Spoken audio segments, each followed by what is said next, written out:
right now. Welcome, everyone. I am Shelly Jones. I'm going to be your DM today, your dungeon moderator is what we're going with today for our very cheekily named panel. It's another D&D panel.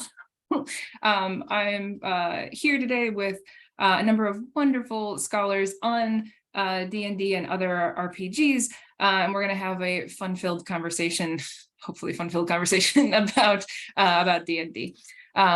Just as a reminder, all of our panelists will have approximately 15 minutes to give their talk, and then we'll hold questions for the end, so that way we can all engage in the conversation. If you do have questions as we're talking, please feel free to put them in the Q&A in the Zoom, or also in our Discord that we've been using for all of Generation Analog. I'll be over there as much as I can, tab alting over to there to find any other questions and conversations that might be happening. But if you do have specific questions, please go ahead and put them in the Q&A here. And without further ado, I think that's everything I wanted to say. So our first panelist is Mikael Iantorno with his talk, Leaks, Licenses and Legalities, Contextualizing OGL Controversies in the History of Dungeons and Dragons. Welcome, Mikael.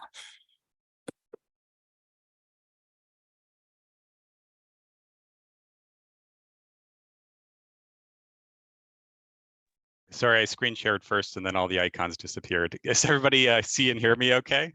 Yes, perfect, thank you. Thank you for that introduction. I'm super happy to be here. I'm Mikael and I'm a PhD candidate at Concordia University in Montreal, Canada. And as was mentioned, this talk is called Leaks, Licenses and Legalities. And basically during this talk, I'm going to use recent controversies as a catalyst to talk a bit about the creation of the open game license back in 2000. And I'm going to first provide just a really brief overview of what the OGL is before discussing its origins, its designed purpose, and how legal issues factored into how it took shape.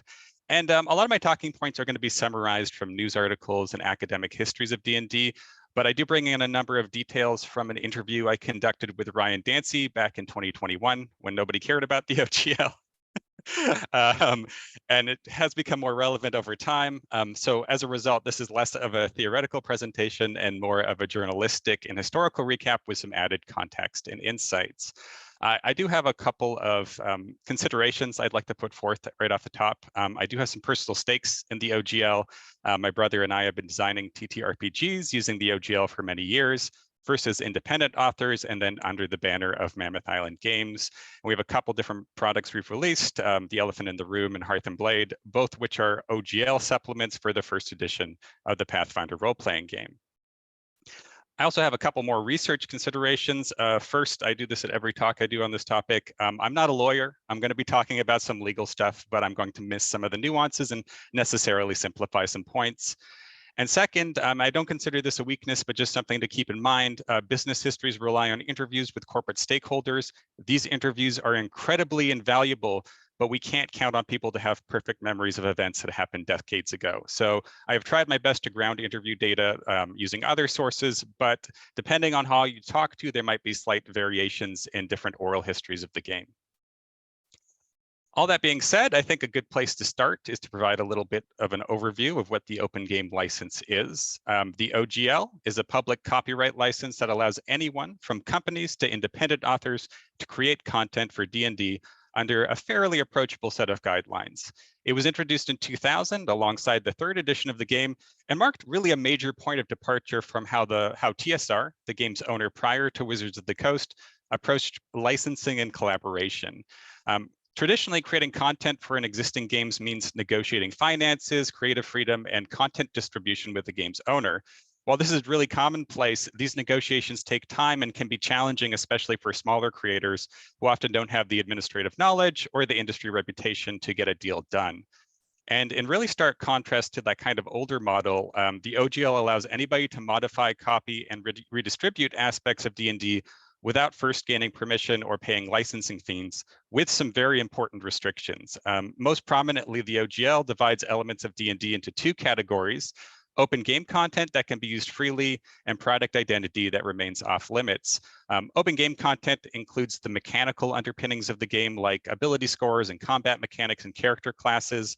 We could refer to this as the playable game without any of the lore or window dressing, while product identity encompasses a large array of creative content, including campaign setting, most prominently the Forgotten Realms, characters such as Elminster the Wizard, and a few monsters such as Beholders. We can loosely think of this as narrative content designed for the game system. So essentially, when using the OGL, anyone can make products that adapt or adopt D&D's rules, as long as they don't include protected product identity. And since 2000, when it was released, there's been a whole wealth of content created under the OGL. I have a number of the bigger companies that have sort of adopted OGL content, such as Pathfinder, Starfinder under Paizo, but we see the OGL being co-opted in various ways for licensed properties such as Star Wars, Hellboy, and Lord of the Rings. And that's not to say there's about 1 million smaller creators out there who've also released adventures and supplements and other products using the OGL. And although the OGL was put aside in favor of the game system license for the 4th edition of D&D, which really did prevent a lot of third-party content from being made, it did return to prominence with the release of 5th edition. And it especially came into prominence in January of 2023 under fairly contentious circumstances. Journalist Lynn Kadega, writing for Gizmodo and using company leaks as sources, reported that Wizards of the Coast was planning to create a new version of the OGL dubbed OGL 1.1. And Wizards claimed the changes to the OGL were made to recognize emerging digital platforms and to dissuade bigoted or toxic content. But what really drew people's attention and also their ire was a bunch of anti-competitive measures that were purportedly going to be a part of the new revisions to the OGL.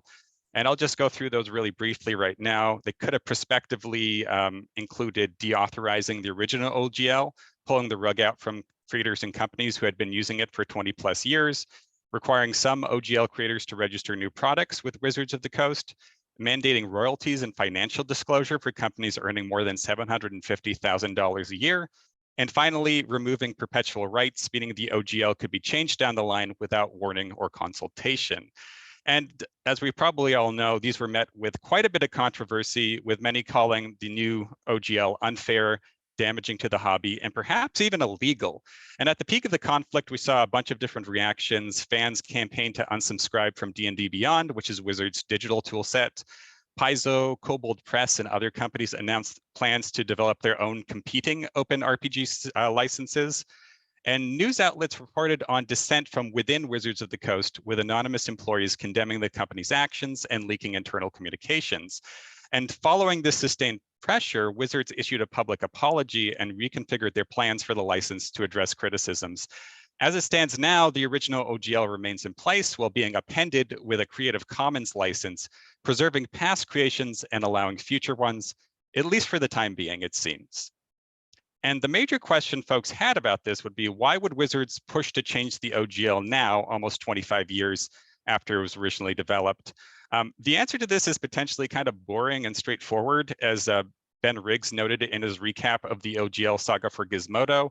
To quote, a confidential source within Wizards told me that, bold, making money was the intention behind the OGL revision. Specifically, they reported the company wanted to receive money from the profits of huge 5e Kickstarters and successful third-party publishers. This, of course, does not necessarily reflect Wizards' official messaging. Kyle Brink, D&D's current executive producer, claims there are 3 major reasons for revising the OGL: the advent of new technologies that simply weren't present at its release, NFTs and digital tabletops, for example, the desire to curb the creation of hateful content, and the need to address large companies moving into the OGL space, which is probably something they didn't quite anticipate. Of course, we don't have perfect insight into Wizards of the Coast, so we will never know exactly what the true motivations were or in how they were initially intended to be rolled out. But I think really the question that I have when I look at the scenario, and the one I'm going to be talking about for the rest of this presentation, is not why were they trying to change it, but why on earth did they create the OGL in the first place?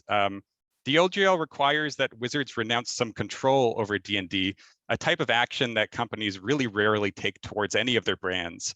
And while this loosening of protections may seem strange, the reasons behind it are tied into Wizards' business history and are informed by some of the legalities surrounding TTRPGs. And it's really important to remember that while D&D currently enjoys high profitability and great brand recognition, it was not so much in great shape in the mid to late 90s. Up until its sale to Wizards of the Coast, D&D was owned by the American game publishing company TSR. And by 1997, TSR had built up $30 million in debt due to low sales, an inflexible business structure, and market oversaturation. And during this period, TSR was overproducing its products and was notoriously engaging in very questionable accounting maneuvers. And at the brink of bankruptcy, TSR was acquired by Wizards of the Coast in a deal that also involved Five Rings Publishing. As Wizards was a cash-rich organization, it was more than happy to take on the flagging brand even with its massive debt. Wizards CEO Peter Adkison expressed that he'd rather buy into TSR before it went bankrupt and take on its debt instead of risking a sell-off of individual parts of the brand if the company did fall into bankruptcy completely. And this kind of takes us towards Ryan Dancy, who I interviewed a couple years back, who was previously a vice president of Five Rings Publishing, partially orchestrated the sale of TSR to Wizards of the Coast, and was then given the task of managing TSR's role-playing properties for Wizards.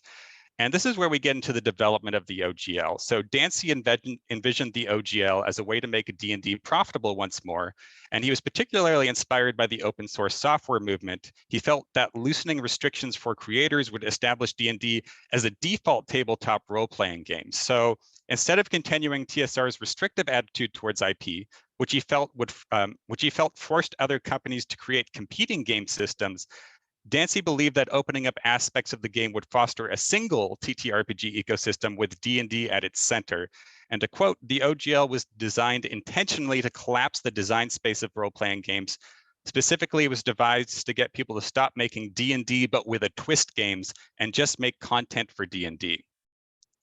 And he felt that the OGL would allow the company to double down on its core products without leaving behind players who are fans of less prominent and less profitable genres, play styles, and game systems. And this was really important because part of TSR's bad fortunes were due to the overproduction of niche products and what they felt was a splintering of the fan base between way too many games and campaign settings. It was the hope that third-party publishers would take the risk of creating products that appealed to a smaller segment of the audience, allowing Wizards to focus on its highly lucrative line of core products, such as the Player's Handbook. Third edition would then become a everything for everyone game system, but Wizards could only create products that they felt were safe bets. It was also viewed as a way to kind of avoid player attrition between editions, between second and third edition, as homebrewers and third-party publishers would build upon game elements that Wizards planned to leave behind. And I'm not going to read that full quote, but Dancy basically expresses the idea that the OGL would allow entrenched second edition players to, quote, take their content with them, helping with the edition transition. And while these business strategies are compelling, the OGL was still contentious within Wizards at first. There were several factors that did kind of work in its favor, though. First of all, when you hit rock bottom, you're more willing to try new strategies. And at the time, TSR had been doing very badly from a business perspective. Second, Peter Adkison, the CEO, was quite favorable to the idea, tipping the scales in the OGL's favor. And finally, a lesser known fact, and something I didn't know about until I spoke with Ryan Dancy, was that the DNA of open RPG systems was already embedded within Wizards, as seen in their lesser known products Envoy and Primal Order. So Envoy was designed to be a free mechanism to allow RPG game publishers to make content that was compatible with other systems. And Primal Order wasn't a role-playing game in itself, but was designed to be used with other role-playing games. So this idea of like kind of a more open, more interchangeable role-playing system was kind of already in the company. And however, the OGL wasn't just devised for money-making reasons. It's also really important to recognize it as a legal maneuver that kind of addresses some gray areas in IP law. So in consultation with the company's lawyers, Dancy became aware that game rules typically don't enjoy copyright protection in North America. Wizards lawyers felt it would be very difficult for them to win a serious lawsuit against a well-funded company that co-opted their game mechanics. So Dancy was essentially calling this out, and other people in the company as well. There's this idea you can't make products for someone else's role-playing game without getting permission first, but if you're just viewing the rules, that's probably not true. So what the OGL is kind of doing is attempting to draw a circle around elements of D&D that Wizards felt were protectable under copyright law, while relinquishing its hold on more ambiguous claims. And this is why we kind of see that divide between mechanics and product identity. Now, I know I'm coming up on time, so I will just dedicate a little bit of time to a big question that we probably can't answer, and that was the OGL successful? And on one hand, a lot of the predictions for the OGL did prove to be true in the short term. Third-party publishers flourished and helped repopularize the game, and the attrition rate between editions was fairly low. Players could find source books and supplements for almost any game style they could imagine, all built on the kind of framework of D&D, and Wizards didn't have to publish or take risks on a lot of these products themselves. On the other hand, the OGL eventually did lead to the outcome it was designed to prevent, and that was the creation of similar competing game systems. Pathfinder, for a short time at least, eclipsed D&D in sales and remains quite popular, despite being somewhat of a D&D with a twist system that the OGL was designed to get rid of. And we've also seen that the OGL had some unintended consequences due to the emergence of digital technologies. Over the past 10 years, for example, Wizards fell behind the digital tabletop curve, with companies such as Roll20 and Forge VTT taking up game content and building online systems with it. And just to close, I think the next few years will be a really interesting time for TTRPG development, as the recent controversies had made both companies and individuals quite leery of Wizards' motivations. While people are certainly still publishing using the OGL, there are numerous new game licenses in development. The most prominently we've seen Paizo and Kobold Press develop their own systems, and they should be ready and developed for around the same time D&D releases. It's definitely not a new edition revision coming down the pipes. And as these licenses and systems unfold, we can think back to the history of the OGL when we look towards its future. While the license is perhaps not as unassailable as we may have once thought, it appears that putting the genie back in the bottle is also not possible. So the idea of open copyright role-playing systems appears to be one that is going to stick around in one way or another. And that's it. Thank you, everybody. I really look forward to the rest of the presentations, and I'll try to answer questions at the end and on the Discord. And here are some links. I put all the slides in the Discord as well. I'll just point out that I wrote an article for The Conversation, which has links to a lot of the news articles I mentioned, and my interview with Ryan Dancy will be in a book coming up, I believe, next year. Thanks. Thank you so much, Michael. That was, honestly, the OGL is something that kind of, I'll be blunt, confuses me. That was the most clear description of what it is, what it isn't, and what the history is. That was awesome. Thank you so much. Now I understand a lot more. Okay, so, and we will have more conversation about that and much more very soon. But up next, we have Emma French, who is going to talk to us about You Were Not Born with Venom in Your Veins, Actual Plays Transformative Revisions of Race in Dungeons and Dragons. Just give me a moment to start my slideshow. My laptop is a little bit slow. There we go. So hopefully it'll be full screen in a second. You are all set. Okay, perfect. So hi everyone, my name is Emma French, and today I'll be talking about racial coding within D&D 5th edition and its revision within actual play media. I'm focusing specifically on Drow or Dark Elves. The following example of Drow is a case study designed to illustrate the conceits of my wider research, which focuses on D&D as a source of transformative fantasy and a reader response to what Helen Young has termed fantasy genre culture. Race within D&D is a good focal point to demonstrate certain aspects of my argument, as race and racial coding within fantasy texts is something that's certainly on readers' and stakeholders' minds in fantasy genre culture, and they've become increasingly invested in dismantling these codes. As such, it's hard to talk about transformative fantasy without discussing how people are writing against the racial coding of fantasy in years gone by.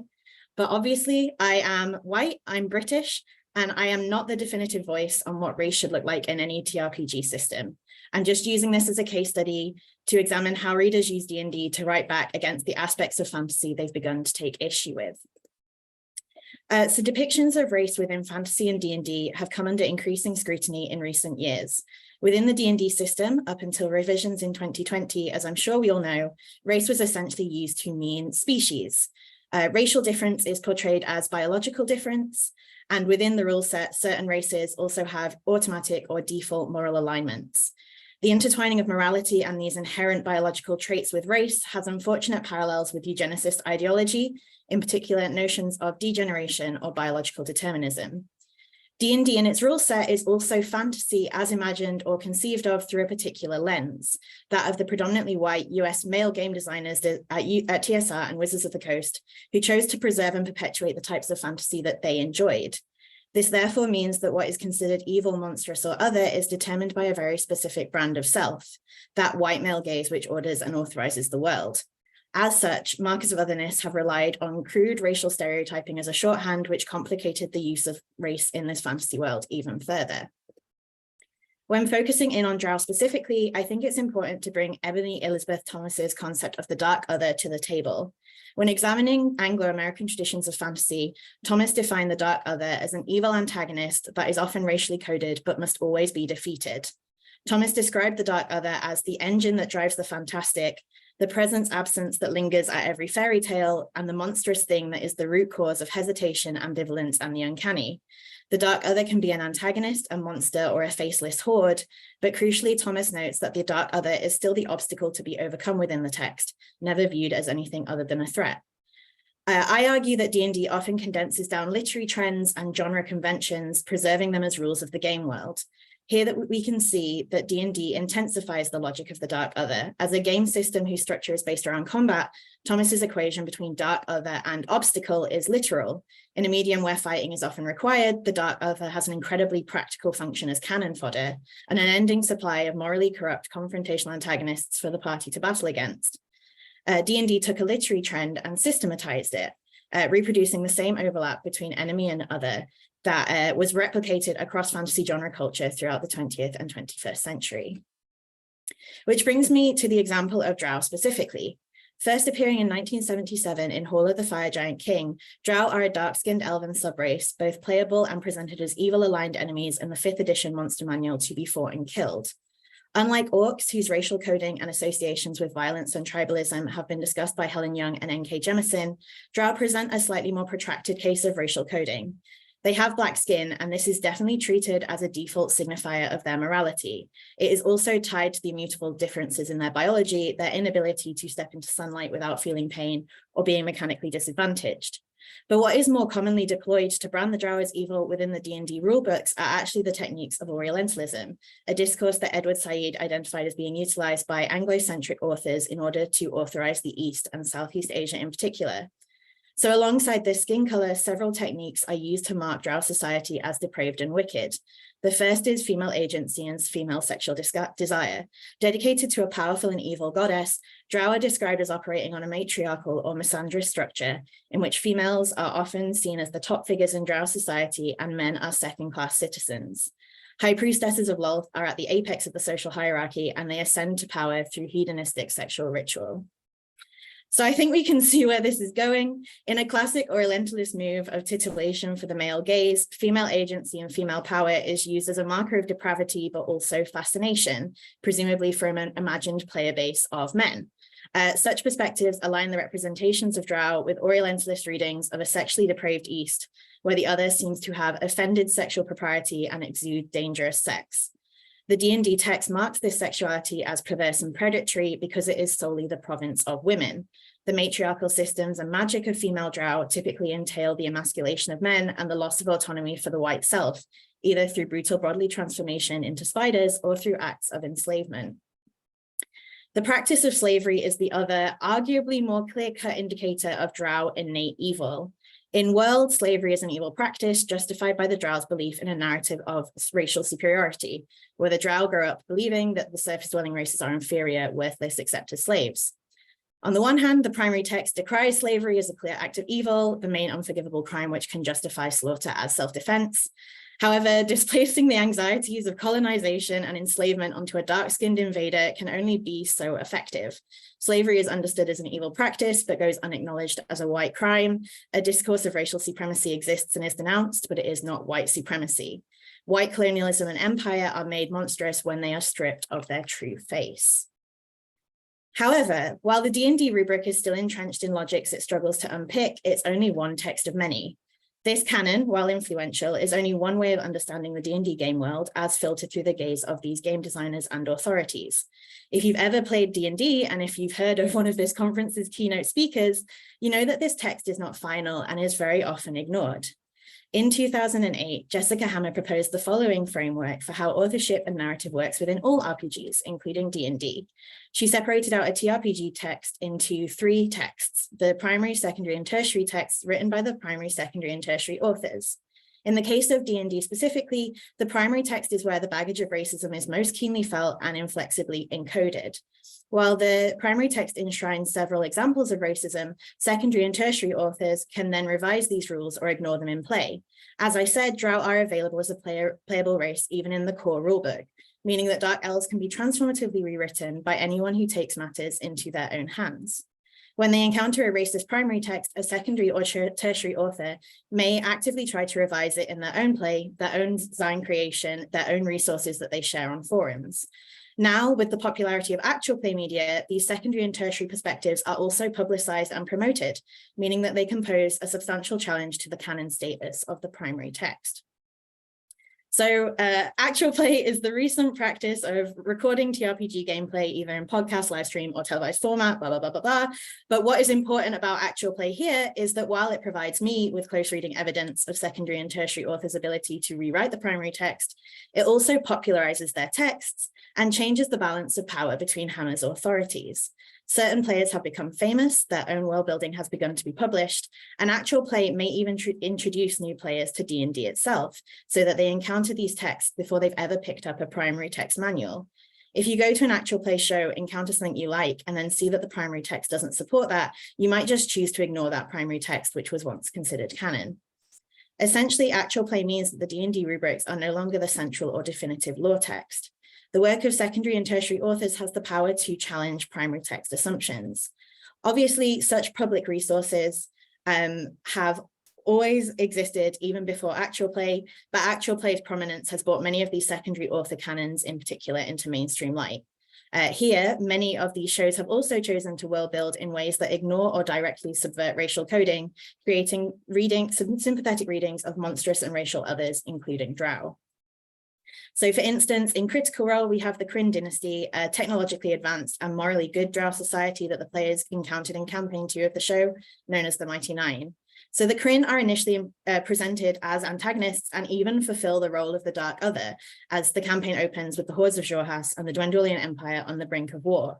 Though they are treated as terrible spectacle in episode 12 with a Crick terrorist attack on the city of Rexingtrim, the further through the story we go, the more we realize their racial coding is only a product of rhetoric and war propaganda. They are not inherently or biologically evil. Their monstrosity is solely a product of discourse. The matriarchal aspects of the original Drow are preserved, but their role as Dark Other is subverted as they worship the light, or the beacon known as the Luxon. Drow monstrosity is unpicked by secondary author Matthew Mercer through the world building, but ties between Drow and evil alignment are also dismantled by the tertiary authors. When they were given the example of an evil Drow in fan favorite Essex Thalis, players chose to actively redeem him through their actions of their characters. While no one here plays the Drow sympathetically, they don't automatically ascribe to the idea that they might be evil. So rather than killing on sight, they just invited him to dinner. Other players have also attempted to dismantle the misogynistic underpinning of Drow monstrosity. For instance, we have Lilith, played by Erika Ishii in Escape from the Bloodkeep. Lilith is not simply Drow, but Dryder, which is a hybrid Drow spider person from the Monster Manual. Stang and Trammell have argued that the Monster Manual objectifies monstrous women, so here Ishii takes a textual object and re-imbues it with subjectivity. Dressed in what Ishii terms a bondagey outfit, Lilith embodies the same grotesque sexuality that the Monster Manual objectifies in others. As a circle of shepherds druid with a 10,000 shadow brood of spider children, her femininity and her maternal nature are embodied to this same excess. It is also the through line of her narrative as she goes from a woman exiled from patriarchal society to one of the surrogate parents of the new king of the kingdom, acting as a mother and a regent at the same time. So rather than rewriting the Dark Other as Mercer did, Ishii embodies the canonically monstrous traits of Drow, but dismantles the gendered othering behind them. The question of whether this improper femininity that does not please the patriarchal lens is automatically evil exposes the fragile and outdated prejudices of the primary text. The final example I want to touch on is Fen, played by Tanya DeClasse in the Black Die Society. I can't close read this character due to time constraints, although I did want to flag the elements of her character design that use drow features to indicate blackness, e.g. the white locks. I also want to flag that she reclaims queer Black female sexuality through the character's relationship with Isolde, which is pictured on the left. What I do have time to discuss is the fact that Fen is a drow character on a Wizards of the Coast stream. She is built using official primary text material that she also acts as an advertisement for. She was used as a promotion for the Van Richten's Guide to Ravenloft, which was published in 2021 and was the first text to attempt to revise race. So while their published lore implied that drow are evil, here Wizards of the Coast endorsed a sympathetic, dare I say, own voices interpretation of the drow as part of their rebranding. Given DeClasse's status as an activist and founder of the We Need Diverse Games movement, her use of the drow as a way to project her identity as knowing, arguably so is Wizards of the Coast's endorsement. As I said, actual play is shifting the balance of power between primary, secondary, and tertiary authors within D&D, impacting our understanding of its canon as a result. Secondary and tertiary authors now act as public authorities on the game, rather than just playing to a room of people in their basement or over Discord, etc. Actual play shows have also tended to cast diversely, either out of a sincere desire to elevate marginalized creators or a more cynical and mercenary capitalization on diversifying fan demographics, depending on your opinions of Wizards of the Coast. While D&D and actual play is not inherently subversive, if you choose marginalized practitioners like DeClasse, they bring more varied readings to the table. They are going to change D&D and its text to fit and articulate their experiences. As such, it's not surprising to me that Dark Elves have become a textual artifact that many people rewrite transformatively. As player demographics become more diverse and fantasy readership becomes more critically minded, race is one obvious area that the transformative response is deployed to repair. So here are my conclusions. Drow elves are a place where you can keenly feel the white male gaze and the white male self against which the monstrous other of D&D's version of fantasy is defined. However, sympathetic readings of drow are now so high profile and commonplace that the primary text is attempting change. In its 2020 apology for in-game and in-world racism, Wizards of the Coast went on to promise a number of revisions to the representations of orcs and drow in their future publications. The fact that they cited the Explorer's Guide to Wildmount, a critical role module, suggests that the popularity of actual play's own competing canons contributed to this need to revise what they had. This retcon was also accompanied by a dismantling of the literary figure of the Dark Other. In R.A. Salvatore's latest Drizzt Do'Urden book, Salvatore himself chose to move away from a default evil alignment for drow, and he instead put Drizzt's awful home and Drizzt's awful family on a wider spectrum of drow society, so that race was no longer this clear-cut signifier of morality. Both the changing demographics and of fandom communities and the advent of actual play contributed towards these primary text changes. If nothing else, actual play provides proof that while the D&D primary text might construct monstrosity and fantasy itself through the prejudices of a conservative lens, many different perspectives on fantasy exist, and these are then given voice through the secondary and tertiary texts. When provided with the drow, a textual signifier around which many sexist and racist prejudices of fantasy's early canon coalesce, many people find points of empathetic connection with them or revise this aspect of the text out of a desire to subvert and challenge the legacies of racism that are present within fantasy. So that is me. Thank you so much for listening. I'm just going to stop my share. Thank you so much, Emma. Yes, like all the applause, all the applause. There's already so much happening in the Discord with folks having wonderful conversations around all of these topics and loving, everybody was very excited by the Eric Ishi and the image. So yeah, we'll talk more about that as we keep rolling on, no pun intended. Or all the puns intended, really. So our next up is Nicole Winchester. Yes, thank you for my bad puns appreciation. Okay, Nicole Winchester is, so literally I have my epic coffee mug because I need all the pluses to charisma that I can possibly muster today. So Nicole Winchester is going to be talking to us about from infrastructures of play to hegemonies of play, tracing the shared structure of analog and digital fantasy role-playing games. So Nicole, whenever you are ready, please feel free to go for it. Great. I am on the Coke Zero, so I'm totally there with you. Just give me 1 second. Yeah, I made a second pot of coffee. Get back to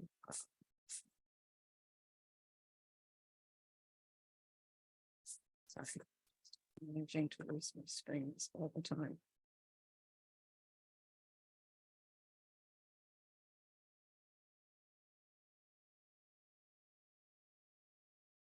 I'll just take this as a second to say if any folks have questions, feel free to put them in the Q&A. Some good things are happening over in the Discord, and I'm grabbing them so that we're collecting them rather, so that we can have things for conversation for later. But also feel free to put them in the Q&A.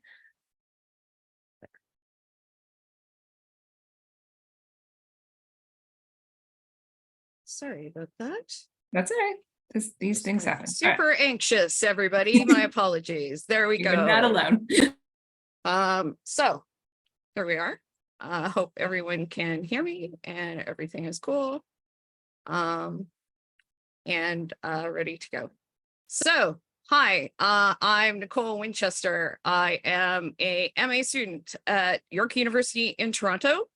And I am presenting, as said, on infrastructures of play to hegemonies of play, tracing shared structure of analog and digital fantasy role-playing games. Very excited to be on this panel with all these awesome people. So thank you so much for having me. So I love to start quotes. If anyone's ever seen one of my presentations, I love a quote. So this is basically why this presentation. Starting out with any theory of the digital that neglects the analog is akin to a theory of light that neglects shadows, a theory of capital that ignores gifts, or a theory of computing that disregards hardware. The analog exists alongside the digital. It always has. Aaron Trammell. Thank you, Aaron. And another one is Gary Gygax, who, as we know, hopefully, if you're in this panel, is one of the creators of D&D, was pivotal to the development of the gaming industry and to my own career. And that's from Richard Garriott, creator of the Ultima series. So why this paper presentation, as I said? I thought a lot about the analog and digital divide and how when we talk about games, we often talk so much about how we need to study analog and digital games separately. And I often think, why? We look at these technologies so differently. And I consider analog games a technology because I come from a science and technology studies background. So we look at technologies as tools. Any technologies are just tools. There are things that make things better for humans. A wheel is a technology, as my friends in anthropology and archaeology would be very happy for me to say. A bridle is a technology for a horse. A stirrup is a technology. All these things are technologies. So books are technology, games are technology, system are technology, and D&D itself is a technology.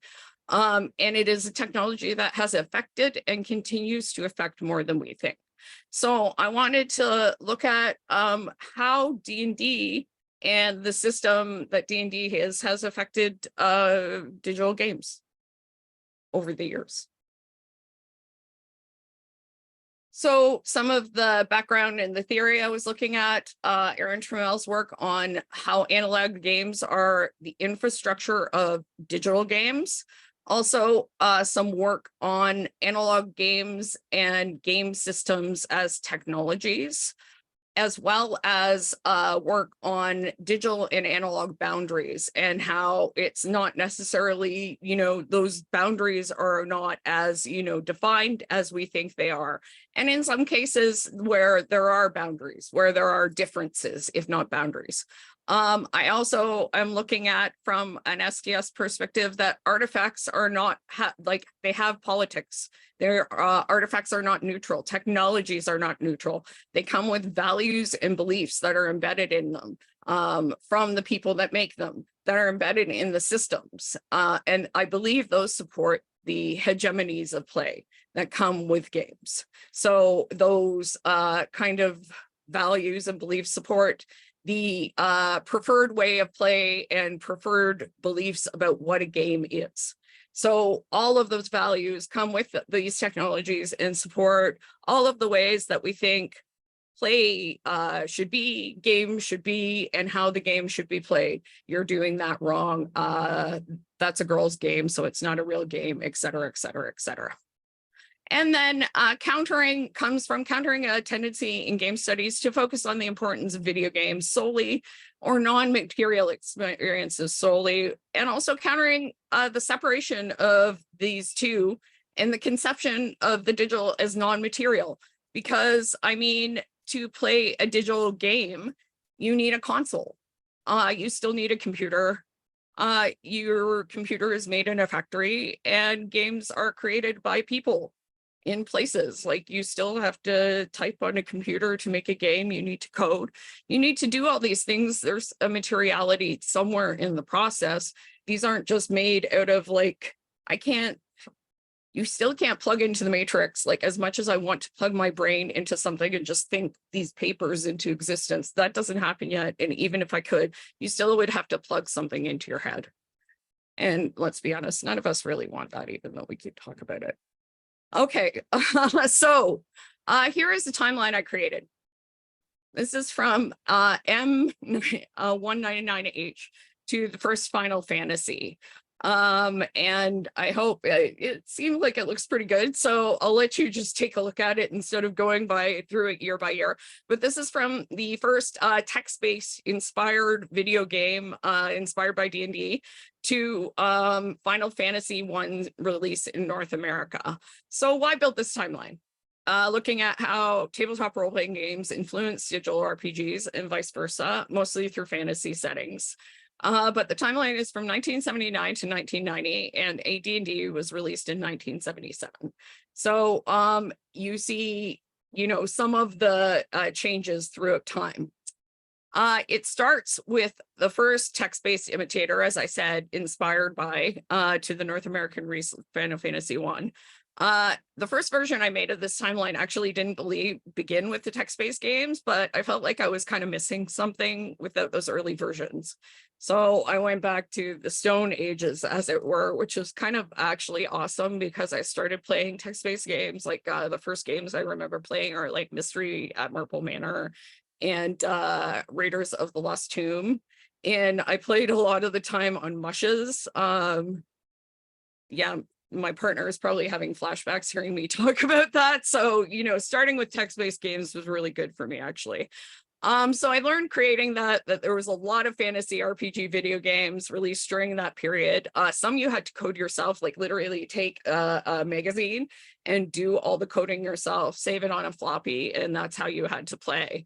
And almost all had some connection via system or content to D&D, as almost every fantasy TTRPG, fantasy digital RPG has since. I specified on there which games were licensed by TSR and which were produced with TSR, therefore they were official D&D games.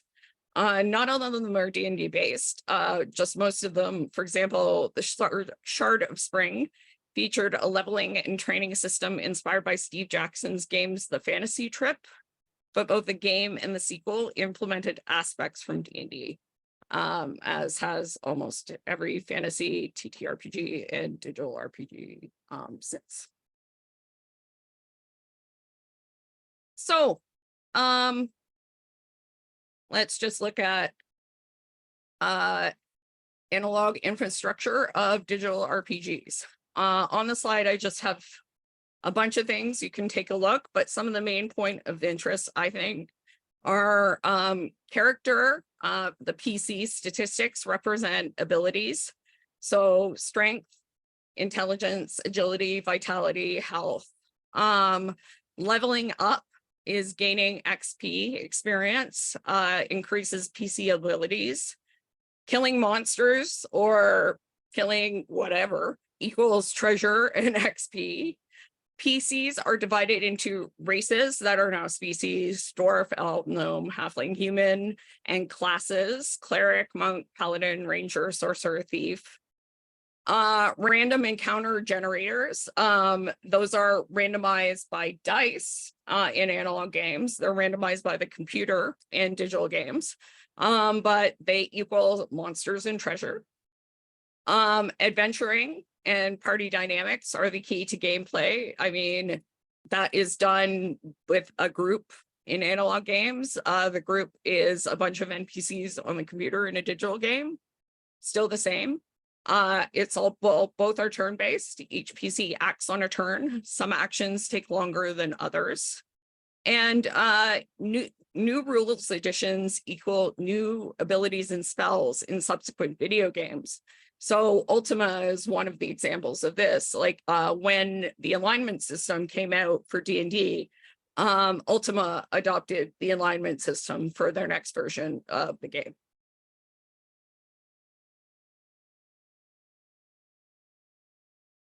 So here I charted out some similarities and differences between analog and different digital experiences. The most interesting, I found that analog and digital, I don't feel are that far apart in terms of systems, materiality, and embodiment, especially as each crosses over into the other. Giacomo Loredano's exploratory study of players who tried both analog and digital versions of Magic the Gathering in analog game studies last year suggested the tabletop version provided more immersion in comparison to the digital version, but the digital game version afforded players a greater degree of comfort and accessibility, particularly while learning the game. However, his study also suggested that the online digital competitive games create intrinsically toxic environments, and that the variations in player experience between analog and digital are due to both the context in which the game is played and the objects used during gameplay. So most of the differences, I wonder, does it come down to competition and context rather than analog and digital? I don't know.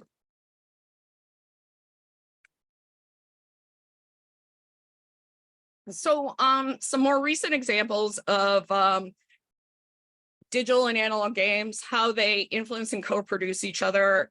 In his piece, Loretano mentioned examples like Dark Souls or Darkest Dungeon, how they adapted to tabletop, and how tabletop games like Gloomhaven and Root were ported into digital versions. Jeremy Crawford, as I'm mentioning here, lead rule designer for D&D, said in 2021 that they're designing specifically for streaming now. Bite-sized adventure content, amongst other things, which honestly is not the worst idea. A super long game is not something everybody can do these days. And so I've got a few here. Traveler became Cyberpunk 2020, whatever. Sorry, I'm not very good with some video games. Blades in the Dark, Citizen Sleeper specifically based itself off Blades in the Dark. GURPS, they use GURPS to create Fallout. And also I've got the Scout, Stardew Valley, and Animal Crossing all sort of inspired Wander Home. And so also another example I like to go is kind of Kriegspiel, inspired wargaming, inspired chainmail, inspired Dungeons and Dragons, inspired Warhammer, which was miniature wargaming, inspired a Warhammer RPG, inspired Warcraft, the digital game, which was almost a Warhammer digital game, which inspired a Warcraft analog game. Games are a flat circle. We're just going back and forth and inspiring each other. So are they that different? I'm not sure. In the end, they're all carrying the same thing over, and that gets to my next slide. Why does it matter? These infrastructures of play can support hegemonies of play. So Garcia's examination of the biases rooted in the systems of D&D. Aaron Trammell's study of the privileges entrenched in hoggy and geek cultures and the logics of racism and colonialism embedded in game studies, canonical theories of play, and Huddleston's analysis of the early subcultural style of TTRPGs based on the systemic cultural norms and beliefs of the middle-class white American male and rooted in systemic inequality. All of these show how not just individual game experiences, but whole systems, genres, subcultures, Disciplines can be embedded with standards and values that reinforce an investment into a particular definition of game and play. And that shows these technologies are not neutral. Like we carry baggage from past jobs, relationships, etc. Games carry their baggage from their past influences and versions. So infrastructures, be it system, setting, sociocultural, environment, subculture, academic practice, all of these are carrying on and baggage of the infrastructures they borrowed or been built from. They reproduce these hegemonies of play. It can be argued to carry those. Sorry, I got lost in my other notes. My apologies, I'm going to wrap it up. So none of this comes out of nowhere. The more that we can critically examine how these infected infrastructures affect the games we play, the more easily we can build games free of them. So here are my references, mostly for slide shares. You probably can't read them, but I'll take a moment here for the purposes of video. And thank you to the people I crowdsourced examples from. Thank you especially to Evan, who's been like just a literal lifesaver in my game studies journey so far. And thank you to my supervisor, Kelly, who's 100 Nick Cage gifts of awesome. Thanks so much. I really liked that analogy. Okay, nope, there we go. Okay, thank you so much, Nicole. Yes, a round of applause for Nicole. That was wonderful. The Discord is blowing up in a bunch of different ways, and we'll have more time to talk about all of that very soon. People particularly liked the timeline slide. But yes, we'll talk about more about that after our last presenter for this panel, our D&D panel. You're good to yes. Mikael Sebag is going to be talking to us about militarism and magic in Dungeons and Dragons. So Mikael, anytime, yeah. All right, are you able to hear me? Yep, I can hear you. And right now we just see a white screen. Excellent. Oh, as intended. Okay, excellent. So, hi there, everyone. My name is Mikael Sebag, and I'm a PhD student in the Department of Informatics at the University of California, Irvine. My academic background before game studies is in early modern magic, witchcraft, and the occult. But my current dissertation research focuses on the history of magic systems in digital and analog games. And I figured that in the spirit of the conference theme of biased play, today I thought I'd talk about some of my preliminary work on the Marshall-Castor disparity in Dungeons and Dragons, and how the history of the disparity points to the presence of Cold War military techno-fetishism embedded in the game's design that's still present in the RPG today. I'd like to begin with a quote I've encountered several times in the course of my research, one that's attributed to D&D co-creator Gary Gygax. It reads, "A 20th level fighter is Achilles, but a 20th level magic user is Zeus." And this makes perfect sense. In the earlier editions of the game, back when wizards were still called magic users, they were indeed the most powerful class at the highest levels of play. But it was a long, slow, and often deadly crawl to the top. John Peterson and Aaron Trammell have both done a ton of exhaustive work already, highlighting D&D's origins in competitive wargame networks.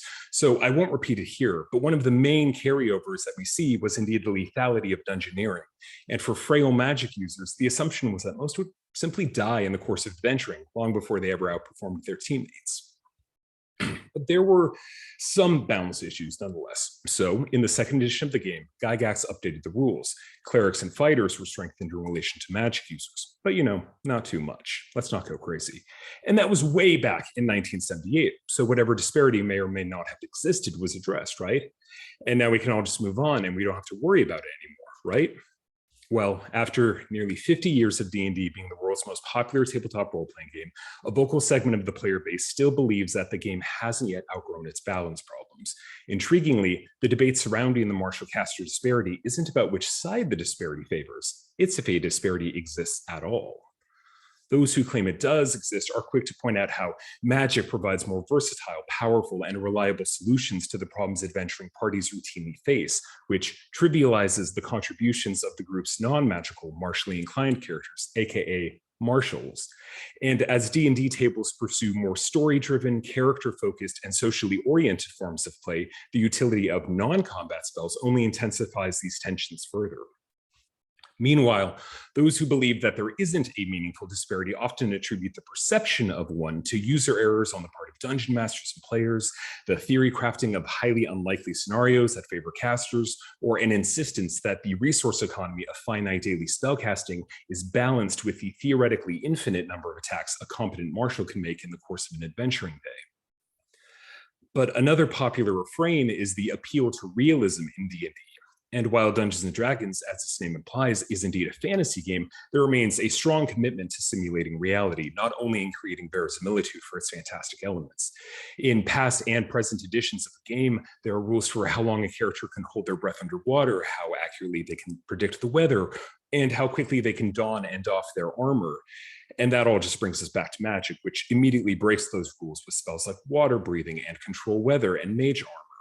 So, in a world of Dungeons & Dragons, in a world of gods and magic, how could Achilles ever hope to compare with Zeus? But apart from some dubious game design philosophy, why should this matter?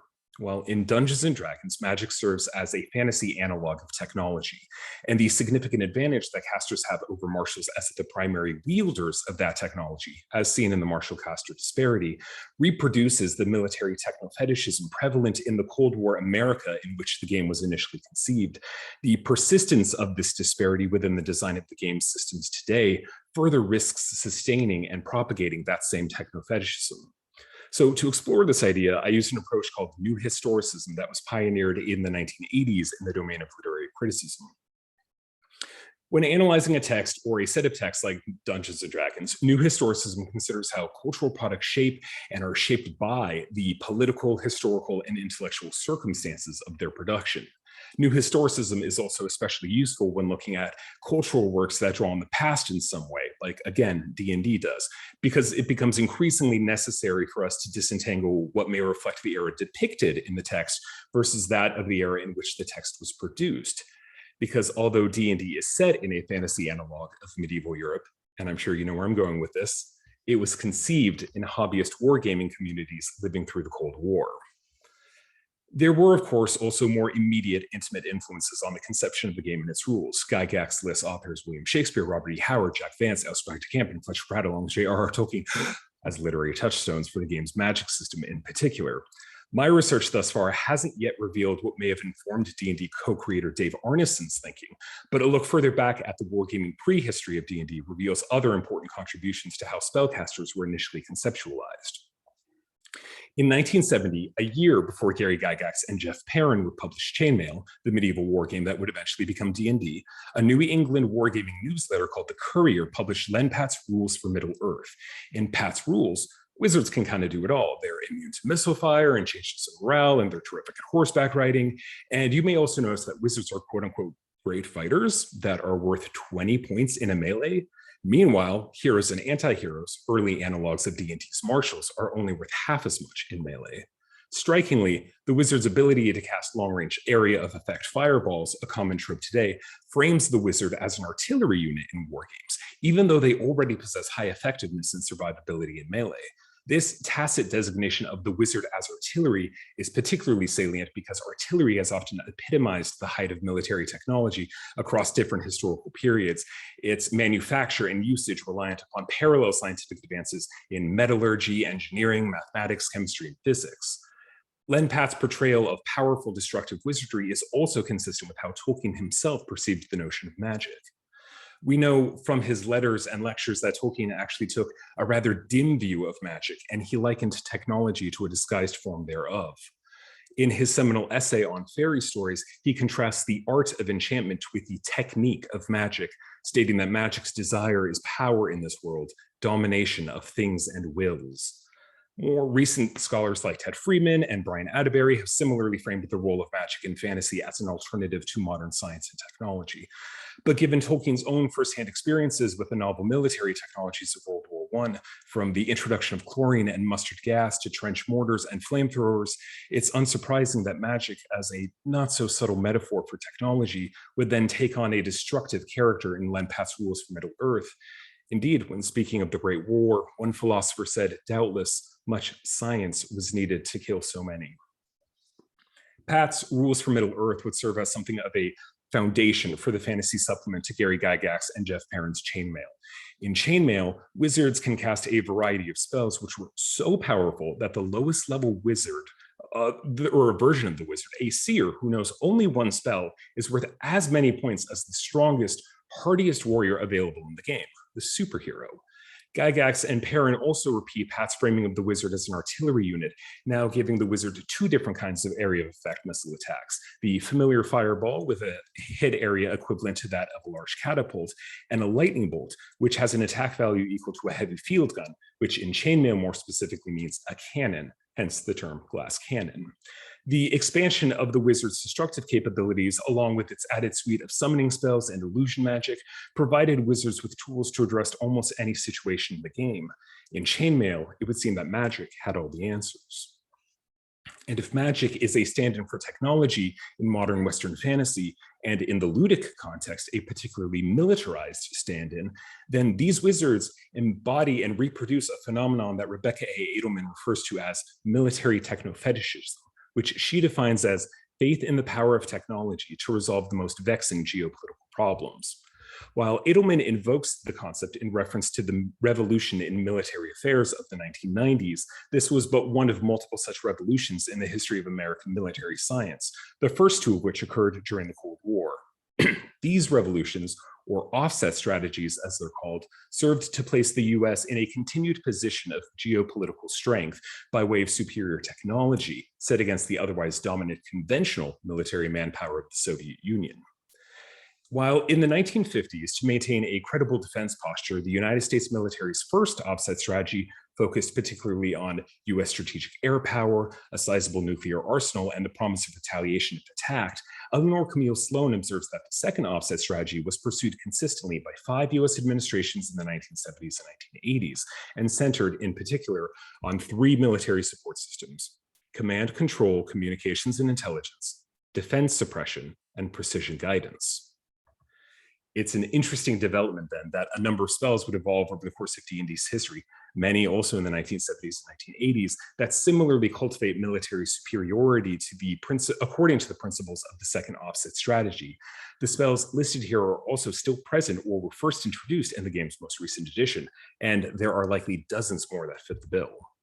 Further, a frequent talking point in the martial caster disparity debate is the observation that casters aren't simply comparable or superior in combat relative to martials, but that they're unquestionably more effective in resolving non-combat matters with their magic as well. And it's important to bear in mind, too, that these spells that provide improved communications, intelligence, defense suppression, and precision guidance don't replace the artillery that casters can dish out already in the form of lightning bolts, fireballs, and even more destructive spells. But military techno-fetishism, as defined by Edelman, is itself a matter of faith, or in our case, fantasy. And military technology unto itself isn't a magic wand. Superior firepower, superior intelligence, and superior geopolitical influence promise no guarantees in a military conflict. So this PowerPoint slide from a military briefing in Kabul made headlines across multiple news outlets in 2010. The model attempts to illustrate the overwhelming dynamic complexity of interactive actors, forces, and circumstances, all of which continually thwarted the United States' efforts to carry out stability and counterinsurgency operations in Afghanistan. One of the recurring criticisms of the slide, though, itself a cybernetic product of military technology and ideology, was that the model grossly oversimplified the actual complexity of the situation. And techno-fetishism, more generally, our own faith in technology to resolve our most vexing problems, similarly and perhaps even dangerously flattens out the complexity of real life. To the end user ignorant of the politics, economics, ecological, and human harm that have gone into the design and production of the technologies they wield, tech can certainly seem like magic. Push a button and you've got mail. Push a button, 2-day shipping. Push a button, authorize a tactical drone strike. Meanwhile, the ad-handedness of magical solutions, a critical point in magic's favor in the martial caster disparity, similarly flattens out the vexing problems of complex imaginary worlds in games like D&D. Need to sneak by the guards? Invisibility. Can't sleep in the dungeon tonight? Teleport back to town. Ambushing your enemies in a 20-foot room? Fireball.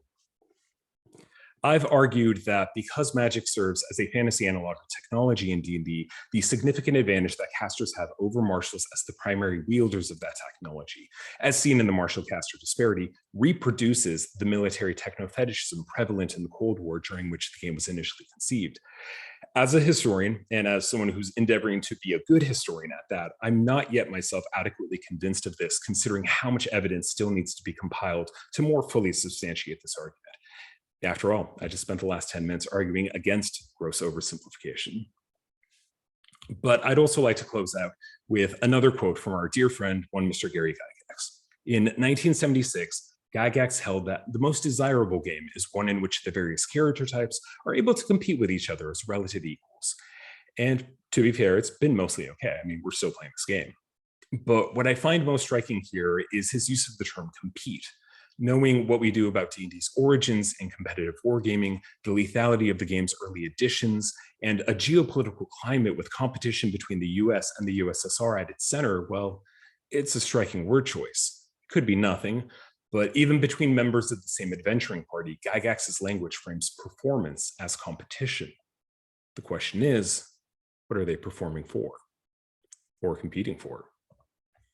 Thank you so much, everyone, especially to my wonderful co-panelists and to the conference organizers. I'm really looking forward to the discussion. As are we all. Thank you, Mikael.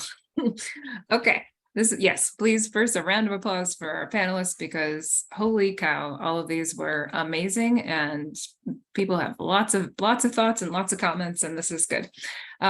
So just a reminder, folks over in the Discord, yes, there's so many things happening in the Discord. If you do have any questions that you would like our panelists to answer, in the moment, in person, right here, right now, please feel free to put them in the Q&A.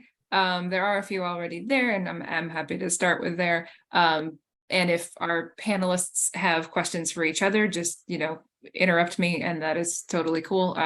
Because for whatever reason in this format, panelists can't put questions in the Q&A because they assume that you are the experts, but they assume that you're not actually asking each other questions for whatever reason. So I'll just go and start with the questions that we have, and then we can kind of open this up.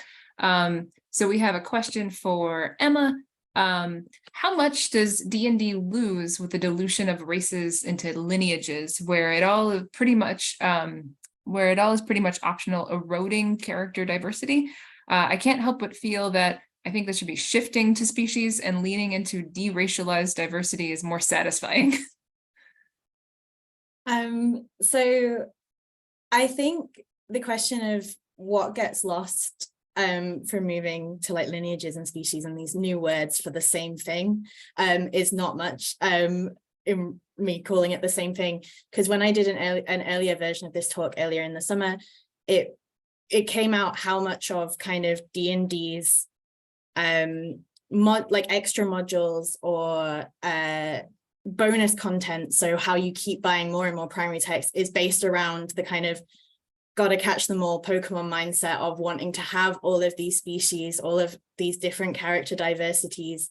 And if with lineages in the Van Richten's Guide, that was the same thing again. It was like, if you want to play as a vampire, if you want to play as undead, if you want to play as, again, like a new type of product within this game, you can do this by purchasing this manual. So I think it was quite a it's a way of preserving one of the main selling points of these extra manuals without actually having to change a huge amount, in my opinion. I think, as I said at the start, race was essentially serving a species already, so calling a spade hasn't changed the tool, it's still a spade.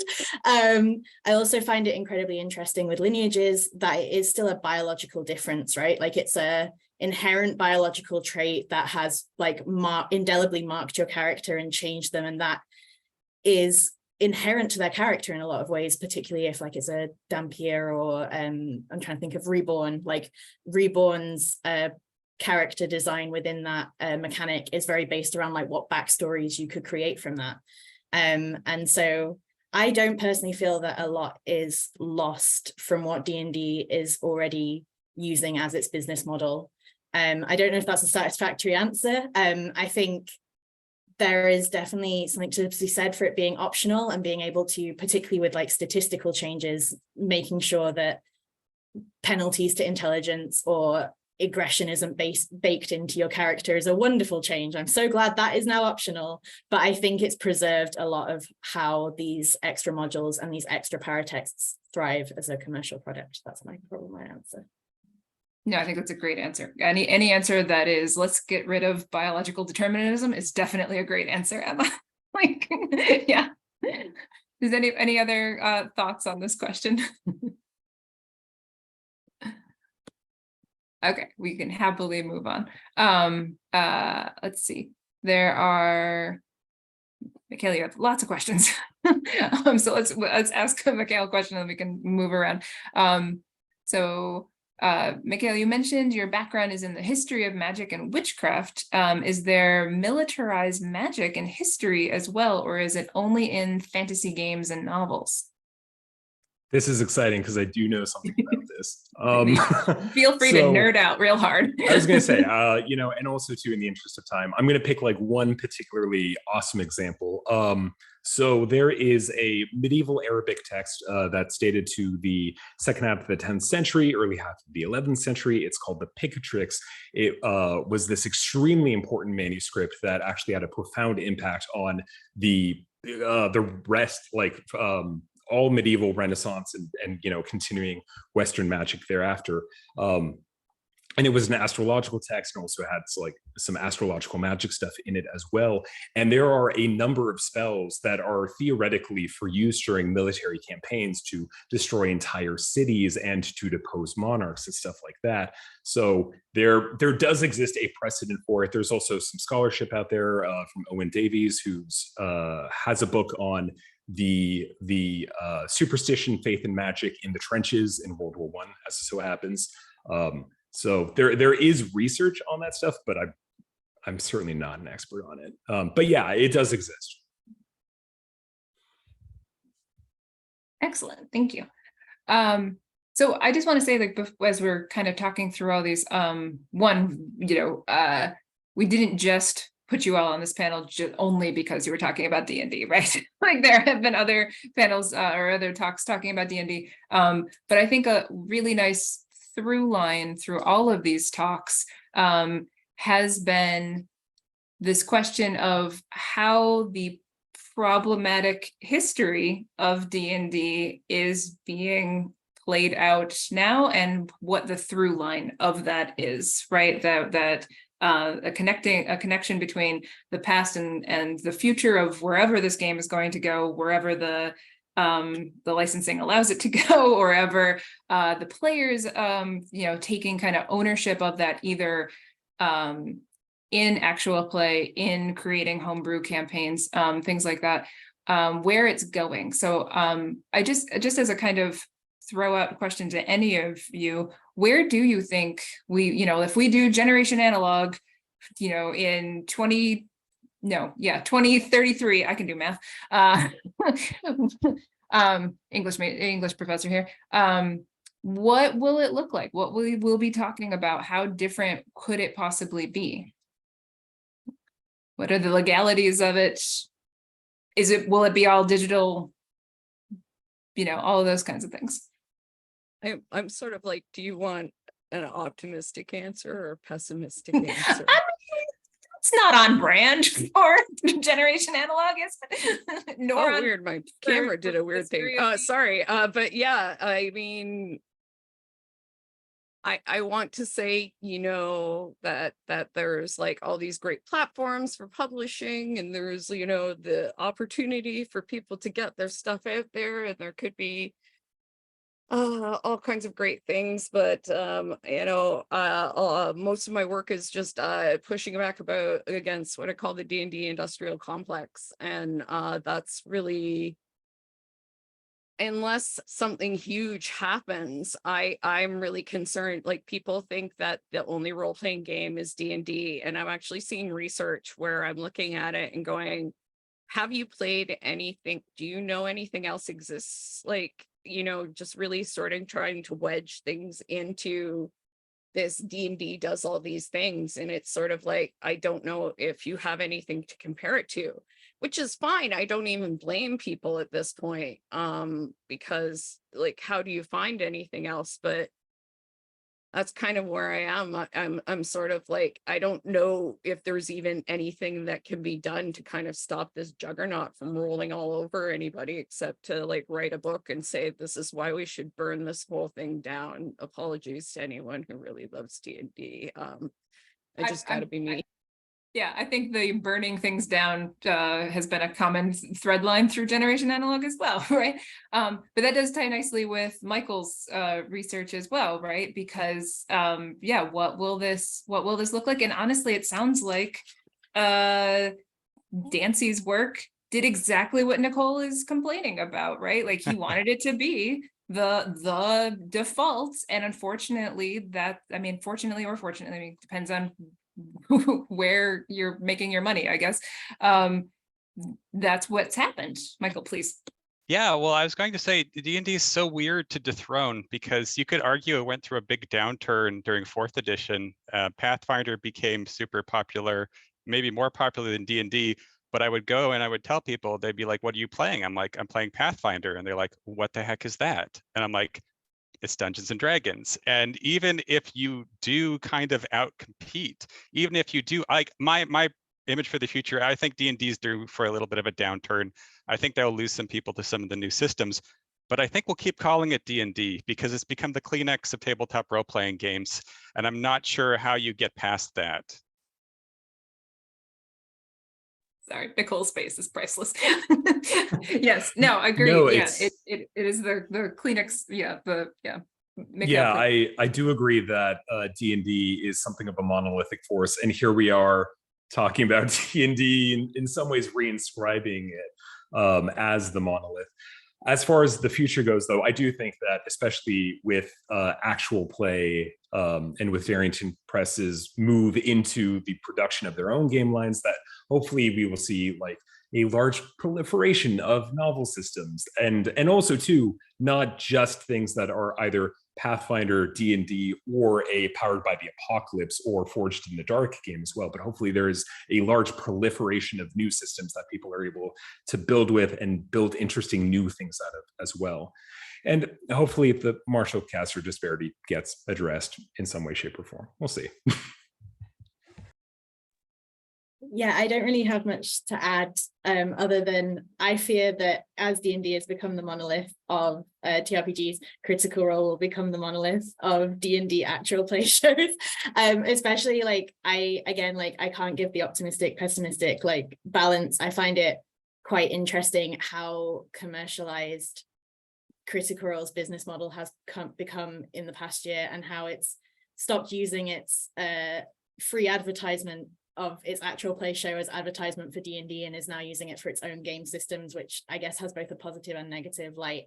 I think one thing that I will be interested to see with the new edition next year, that's not an edition, the new not edition, is whether actual play has changed the structure of what people conceive a session to look like. So I know that from my own gameplay, rather than having like many battles in a session now, a lot of people gravitate towards the kind of actual play model of maybe one combat segment that's quite long in like the center or in the second third of the game. So it'd be interesting to see if that's something that's reflected in the game manual, but I am just very aware that capitalism is evil, and TRPGs are a fun space to make stories with friends, but if you can make money out of that, then the fun stories with friends is also becoming like a commercial product. So I also want to burn everything down. But that nicely ties your conversation with Nicole's, right, in terms of like how the digital is affecting the analog, right? That it's a flat circle, right? That one is reflecting the other, right? That we start with the analog, but then the digital production of it, whether that's a video game or an actual play at this point, right? It's still a digital space that we are watching and learning from, and then reflecting and implementing back onto that analog, right? And then repeating the cycle, whether it's this way or that way, right? I feel like I'm waxing on and waxing off. So yeah, it's very interesting to see how these things affect one another, right? And then keep rinsing and repeating. I don't know where I was going with that, but that's okay. No, actually, Emma, there's a question for you. Kind of is a nice tie-in with the Critical Role, because the question is, once secondary authors like Matthew Mercer of Critical Role have reached the point of being published by WotC, can we still call them secondary, or have they co-opted into that primary authorship group, right? This is this kind of gray area where it's like, are you know, when you first started, you were cute indie geek and sundry, right? But now you are this mega corporation as well, right?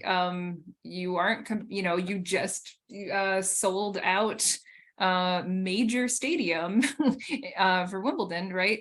How do we deal with that, right? How do we think about that? Yeah, so I think that Critical Role in particular, with the amount of capital it has, the transmedial franchise, the connections with other areas of industry, is certainly taking on a lot more of the hallmarks of a primary author. And as I said, like things like the fact that they now stream Candela Obscura, which is their first game from Darrington Press, and that there's more games in the future, such as Daggerheart. There's certainly a suggestion that they're going to stop providing free advertisement to Wizards of the Coast and start using more of that advertisement that they have through their wonderful storytelling for their own products. But in order to bring it back to my presentation, I think I didn't have enough time to do this in the presentation talk time allotted, but like the thing that's really interesting about the Kryn Drow as like is this a primary text or a secondary text, is I think that it has a lot of hallmarks of secondary authorship that means that the primary text remains untouched. So the Kryn Drow, not to get like too into lore that people might not care about, but they are presented as like almost an alternate history.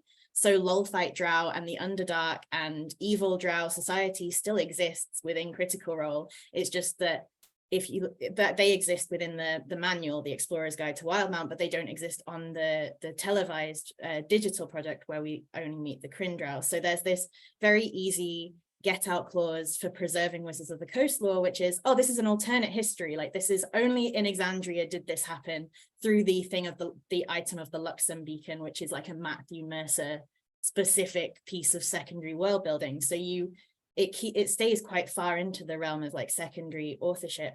I think the most interesting thing that happened, which I couldn't go into in my presentation, is when Abria Iyengar as a guest DM had this moment where she was like, well, what if Lolth wasn't evil? Like a player who didn't have much awareness of primary text lore was like, Lolth, I really like you. I want like to work for you and be your PR lady. And Abria Iyengar was like, this wasn't what I was expecting, but I'm weirdly compelled by this. And like, that was the moment where actually secondary authorship was starting to subvert primary text like lore. And then recently within campaign 3, that was rewrited again. There was like a throwaway line where Matthew Mercer said, oh, the character that was Lolth's PR person is going a little bit dark. Just so you know, like the Drow morality and this central conceit of Drow lore has not been unpicked the way that you might have hoped it or thought it might be by this other. So yeah, I think to answer the question, Darrington Press is very much like trying to take on the mantle of primary author and like, again, using capital that Critical Role has access to that very few other actual play franchises currently have that amount of capital. But I think the Kryn Drow is very convenient for Wizards of the Coast in that they could pretend it was primary authorship, but it doesn't actually, it stays very much in that realm of like secondary world building of this is one historical artifact that is specific to this world. Yeah, I really appreciate the very detailed answer for that. That was great. And again, very nicely ties into some of the work that Michael's doing as well in terms of like what is allowable in terms of mechanics versus content in that licensing, right?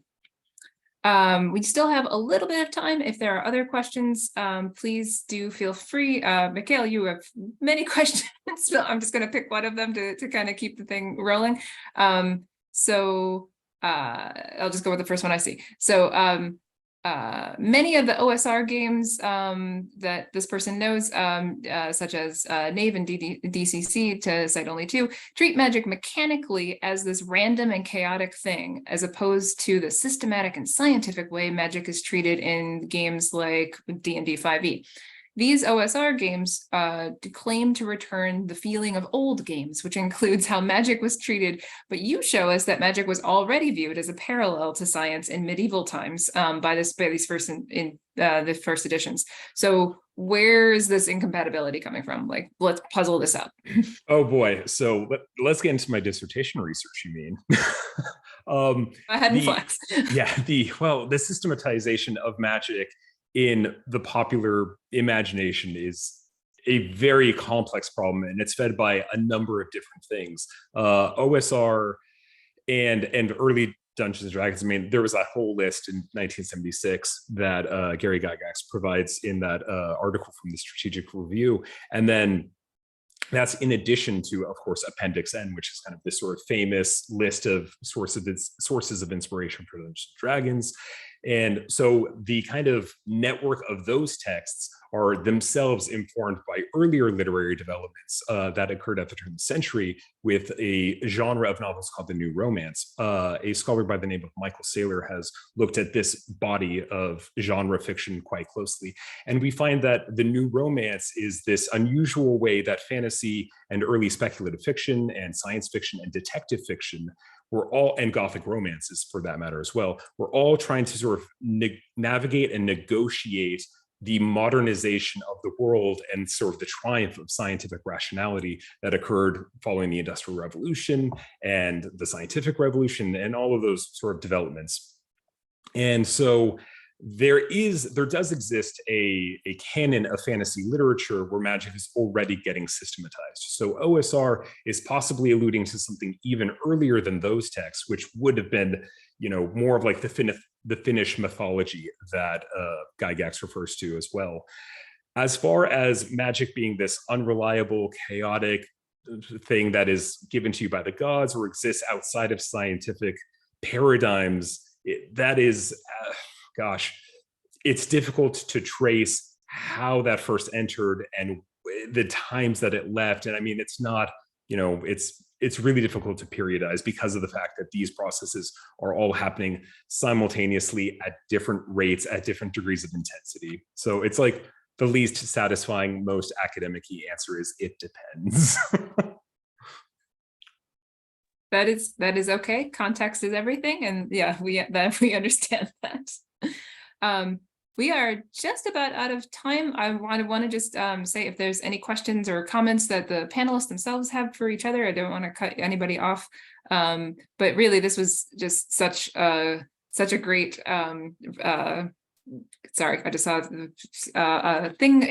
As Ed said last time, I hear something in my ear. This was just such a great panel. I am reminded to plug the reception that will be happening at the end of the evening so that we can continue having all these great conversations. Our next event is happening in approximately a half hour, and it will be our third keynote. Jason Perez will be talking to us. And then one last panel in an hour after that, panel 8. And then after that, we will have our kind of wind down and casual, debriefing conversation. All right. So just want to give our wonderful panelists a last round of applause. This was really excellent. Thank you all so much. And we will see you all back in about a half hour.